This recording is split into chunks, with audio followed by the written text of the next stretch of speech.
সেটা বেশি খুব সাবধান আগে বিগ ইয়ারফুল। আসসালামু আলাইকুম। আজকে ভিডিওটা বানার একটা উদ্দেশ্য হলো, তো আমার একটা হুজুর ছোট ভাইয়ের মানে ফেসবুকে আর কি ব্যাংক সেট আপ আসছে আর কি। তো ব্যাংক সেট আপটা নিয়ে দুইজন মানুষক দেখাইছে এক এক করি। দুইজন মানুষক দেখানোর পরে মানে আধা কাম করছে, আধা করি পায় না, থুয়ে গেছে একজন। তারপরে আরেকজন আসছে, ও আধা কাম করছে, আধা কাম করি ও পায় নেই। তা আমি করলাম যে পরে নেক্সট আমি আসলাম, আসার পরে আমি ওনাকে করলাম যে বলে তুই মানে যেগুলো মানুষ হয়তো সিস্টেমটা বোঝে না, জানে না, কারণ হেরিত করে যদি বস্তুটা নষ্ট হয়ে গেল, তার মানে পে আউট সেট আপটা নষ্ট হয়ে গেল, নষ্ট হয়ে যাওয়ার পরে ভেজালটা হয়ে গেল। তো ওই জন্য জানা মানুষের দেহানিটা খুব দরকার, মানে শোনা জানা করিয়ে।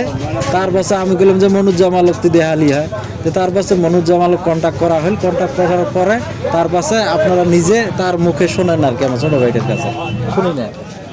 যাই হোক, ওই ভাই যে আমার বললো আর কি যে আমার ব্যাংক সেট আপটা আসছে, ব্যাংক সেট আপটা মানে টিপছে আর কি, পারে নাই তারা আর কি।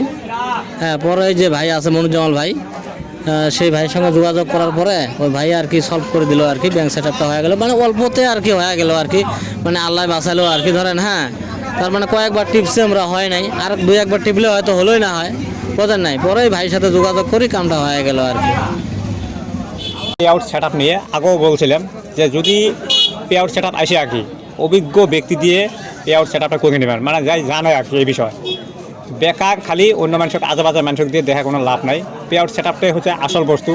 ফেসবুকে যদি ইচ্ছে থাকে যে আমি কাম করবো, যদি পে আউট সেট আপ আসে তাহলে যাই অভিজ্ঞ ব্যক্তি মানে যাই জানে আর কি এই বিষয়, তাক দিয়ে করবে। কারণ পে আউট সেট আপটা যদি নষ্ট হয় তাহলে সারা জীবন তোমার ফেসবুক চলালে কোনো কাম হবে না, যত ইনকাম আসুক অ্যাকাউন্টটা টেহা ঢুকবেন না আর কি। তো ওই কাজে যদি জানাশোনা মানুষ দিয়ে করবেন, তো যাই হোক ইনশাআল্লাহ। তো ওই যে হুজুরা পে আউট সেট আপটা আছিল, তো অনেকজনে আর কি টিপি করছে, সদ্দা করে খুঁজে দেখলাম। আর দুই তিনবার যদি টিপি করলো তাহলে পে আউট সেট আপটা নাই মানে নাই হলো আর কি। তো যাই হোক ইনশাআল্লাহ আমি আসে ঠিক করে দিলাম।